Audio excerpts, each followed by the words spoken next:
Hello everyone. మనం ఏంటంటే ఈరోజు బడ్జెట్‌కి సంబంధించిందనమాట. 2026 కొత్తగా ఇల్లు కొనుక్కునే వారికి నిర్మలా సీతారామన్ భారీ గుడ్ న్యూస్. ఏంటి అంటే మనకు రూ. 5,00,000 ఇస్తాము ఇల్లు కట్టుకునే వాళ్ళకి, ఇల్లు కొనుక్కునే వాళ్ళకి అనే దాని గురించి ఈరోజు వీడియో అనమాట. మోదీ సర్కార్ భారీ ఊరట కలిగించేందుకు రెడీ అవుతోంది. మధ్యతరగతి ప్రజలకు అదిరే గుడ్ న్యూస్ చెప్పుకొచ్చిందనమాట. దాని గురించి మనకి ఈరోజు వీడియో ఈ హోమ్ లోన్ గురించి అనమాట. మధ్యతరగతి ప్రజలకు అదిరిపోయే గుడ్ న్యూస్. మోదీ సర్కార్ బంపర్ బొనాంజా తీసుకురాబోతున్నట్టు తెలుస్తోంది. ఇది జరిగితే చాలా మందికి ఊరట లభిస్తుందని చెప్పుకోవచ్చు. హోమ్ లోన్ తీసుకునే వారికి భారీ గుడ్ న్యూస్ లభించొచ్చని అంచనాలు భారీగా నెలకొన్నాయి. ఆదాయ పన్ను చట్టంలోని సెక్షన్ 24B కింద ప్రస్తుతం అందుతున్న హోమ్ లోన్ వడ్డీ రాయితీ పరిమితిని పెంచాలనే ప్రతిపాదన మధ్యతరగతి వాళ్లలో కొత్త ఆశలు రేకెత్తేస్తోంది. ప్రస్తుతం సొంత ఇల్లు కలిగి ఉండి రుణం చెల్లిస్తున్న వారికి ఏడాదికి గరిష్టంగా 2 లక్షల వరకు మాత్రమే పన్ను మినహాయింపు లభిస్తుంది. ఈ పాత పరిమితి నేటి పెరిగిన ఇళ్ల ధరలకు ఏమాత్రం సరిపోవడం లేదని విమర్శలు వ్యక్తమవుతున్నాయి. అందుకే కేంద్ర ప్రభుత్వం ఈ పరిమితిని ఏకంగా 5 లక్షల వరకు పెంచాలని యోచిస్తున్నట్లు ఆర్థిక వర్గాల సమాచారం. ఇక కొన్నేళ్లుగా దేశవ్యాప్తంగా రియల్ ఎస్టేట్ ధరలు భారీగా పెరిగాయి. ముఖ్యంగా మెట్రో నగరాల్లో ఒక సాధారణ ఫ్లాట్ ధర కూడా సామాన్యులకు అందుబాటులో లేకుండా పోయింది.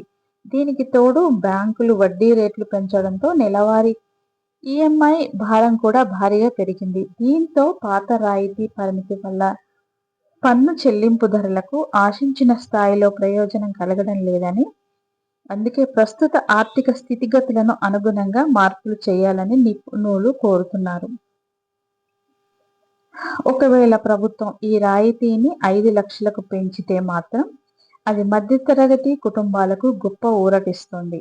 పన్ను పరిధిలోనే వచ్చే ఆదాయం గణనీయంగా తగ్గడం వల్ల చేతిలో ఎక్కువ నగదు మిగిలే అవకాశం ఉంటుంది. తక్కువ పన్ను చెల్లించడం ద్వారా ఆ మిగిలిన సొమ్మును ఇతర అవసరాలకు లేదా పిల్లల చదువులకు వినియోగించుకోవచ్చు. దీనివల్ల చాలా ఊరట కలుగుతుంది. ఇక ప్రభుత్వం ఈ ప్రతిపాదన ఓకే చేస్తే రియల్ ఎస్టేట్ రంగానికి కూడా భారీగా ఊపు వస్తుంది. అయితే పెరుగుతుందనే నమ్మకంతో కొత్తగా ఇల్లు కొనాలనుకునే వారి సంఖ్య పెరుగుతుంది. గృహాల విక్రయాలు పెరిగితే ఆ రంగంపై ఆధారపడిన వందలాది అనుబంధ పరిశ్రమలు లాభపడతాయి. తద్వారా దేశ ఆర్థిక వ్యవస్థలో చలనం రావడమే కాకుండా రియల్ ఎస్టేట్ రంగంలో కొత్త పెట్టుబడులు పెరిగే అవకాశం ఉంటుంది. నిర్మాణ రంగం అనేది దేశంలో అత్యధికంగా ఉపాధి కల్పించే విభాగాల్లో ఒకటి. ఇళ్ల నిర్మాణాలు పెరిగితే భవన నిర్మాణ కార్మికుల నుంచి ఇంజనీర్ల వరకు 1,00,000 మంది పైగా కొత్తగా ఉపాధి అవకాశాలు లభిస్తాయి. ఇక నైపుణ్యం కలిగిన వారితో పాటు నైపుణ్యం లేని కూలీలకు కూడా చేతి నిండా పని దొరుకుతుంది. ప్రభుత్వం తీసుకునే ఈ ఒక్క నిర్ణయం పరోక్షంగా నిరుద్యోగ సమస్యను తగ్గించడంలో కీలక పాత్ర పోషిస్తుంది. ఇక ముఖ్యంగా మొదటిసారి ఇల్లు కొనుక్కునే వారికి ఈ నిర్ణయం పెద్ద ప్రోత్సాహకంగా మారుతుంది. యువత సొంతింటి కల నెరవేర్చడానికి అప్పులు చేయడానికి వెనుకాడరు.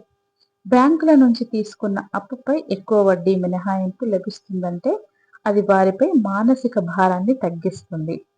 అద్దె ఇళ్లలో ఉండేవారు సొంత గూడు నిర్మించుకోవడానికి సరియైన సమయంగా భావిస్తున్నారన్నమాట. ఇక పట్టణ ప్రాంతాల్లో జీవన వ్యయం విపరీతంగా పెరిగిన నేపథ్యంలో సామాన్యుల కొనుగోలు శక్తి పడిపోతుంది.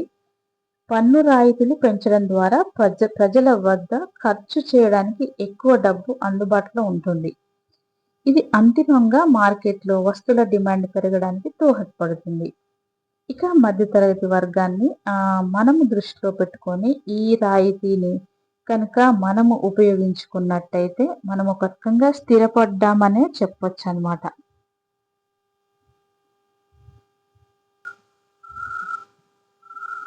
ఇక పట్టణ ప్రాంతాలలో జీవన వ్యయం విపరీతంగా పెరిగిన నేపథ్యంలో సామాన్యుల కొనుగోలు శక్తి పడిపోయింది. పన్ను రాయితీలు పెంచడం ద్వారా ప్రజల వద్ద ఖర్చు చేయడానికి ఎక్కువ డబ్బు అందుబాటులో ఉంటుంది. ఇది అంతిమంగా మార్కెట్‌లో వస్తువుల డిమాండ్ పెరగడానికి దోహదపడుతుంది. మధ్యతరగతి వర్గాన్ని ఆర్థికంగా బలోపేతం చేయడం ద్వారా సర్వతోముఖాభివృద్ధి సాధ్యమవుతుందని ప్రభుత్వం భావిస్తుంది అన్నమాట. ఇక రాబోయే కేంద్ర బడ్జెట్‌లో అంటే ఫిబ్రవరిన మనకు ఆదివారం రోజు ఈ కేంద్ర బడ్జెట్ విడుదల చేస్తున్న నిర్మలా సీతారామన్ ఏమని చెప్తున్నారు అంటే, ఇది అధికారిక ప్రకటన వెలువడే అవకాశం ఉందని అందరూ ఆసక్తిగా ఎదురుచూస్తున్నారు. ఏ రోజైతే మనకు ఆదివారం వచ్చిన ఫిబ్రవరి రోజు, ఆ రోజు ఈ కేంద్ర బడ్జెట్‌ను రిలీజ్ చేస్తున్నారు గదా! ఆ రోజు ఈ విషయం గూడా చెప్తారని అందరూ ఎదురు చూస్తున్నారు. ఆదాయపు పన్ను వర్గాల నుంచి సానుకూల స్పందన వస్తే గృహ నిర్మాణ రంగంలో సరికొత్త విప్లవం రావడం ఖాయం. అటు పన్ను, ఇటు చెల్లింపుదారులు, ఇటు రియల్ ఎస్టేట్ డెవలపర్లు అందరూ ఈ భారీ పన్ను రాయితీ కోసమే వేచి చూస్తున్నారు. ప్రభుత్వం ఈ దిశగా అడుగులు వేస్తే సామాన్యుడి సొంత ఇంటి కల మరింత సులభతరం అవుతుంది.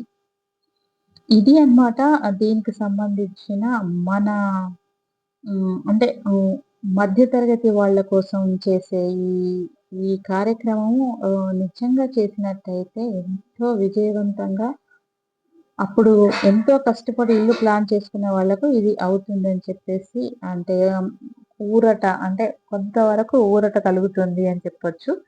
లోయర్ మిడిల్ క్లాస్ వాళ్ళకు చాలా ఊరట కలుగుతుంది. దానికోసం అని చెప్పేసి ఈ ఇల్లు అంటే 5,00,000 రూపాయలు నిర్మలా సీతారామన్ మనకు ఫిబ్రవరి 1 ఇచ్చే ఈ కేంద్రానికి సంబంధించిన బడ్జెట్ ఆ రోజు మనకు తెలుస్తుందన్నమాట. ఇలాంటి ఇన్ఫర్మేటివ్ వీడియోస్ నేను వెంట పెడుతూ ఉంటాను. తప్పకుండా వీడియోని ఎక్కడ స్కిప్ చేయకుండా చూడండి. మన ఛానల్‌లో ఇలాంటి ఇన్ఫర్మేషన్ ఈ ఇల్లుకు సంబంధించిన ఇన్ఫర్మేషనే కాదు, ఎంప్లాయ్‌మెంట్, రైతులకు సంబంధించిన విషయాలను కూడా నేను వెంట పెడుతూ ఉన్నాను. మీరు తప్పకుండా వీడియోను మొత్తంగా చూసి ఒక లైక్ ఇవ్వండి, షేర్ చేయండి. అంటే మీకు తెలిసిన వాళ్ళకి, మీ బంధువులకు, మీ ఫ్రెండ్స్‌కి షేర్ చేసినట్టయితే కొంతవరకు ఎంతో కొంత ఉపయోగపడుతుందని నేను అనుకుంటున్నాను. మీరు తప్పకుండా ఈ వీడియోను ఈ కేంద్రము ఫిబ్రవరి 1న రిలీజ్ చేసే బడ్జెట్‌కి సంబంధించిన వివరాల గురించి అయితే మనమైతే క్లియర్‌గా ఆ రోజు తెలుసుకుంటాము. దీని తర్వాత మనకు తెలియాల్సింది ఏంటంటే బడ్జెట్‌లో ఇచ్చే ఈ 5,00,000 రూపాయలు ఎంతో కొంత చాలా వరకే యూజ్ అవుతుందని చెప్పొచ్చన్నమాట. అందుకే దీనికోసం మధ్యతరగతి వాళ్ళు, లోయర్ మిడిల్ క్లాస్ వాళ్ళు అందరూ ఎదురు చూస్తున్నారు. సో, ఇది కనుక ఇస్తే ఈసారి చాలా అందరికీ ఎంతో హెల్ప్ చేసిన వాళ్ళవుతారనమాట ఈ బీజేపీ ప్రభుత్వము. సో, ఇలాంటి వీడియోస్ కోసం మన ఛానల్‌ని కొత్తగా చూసేవాళ్ళు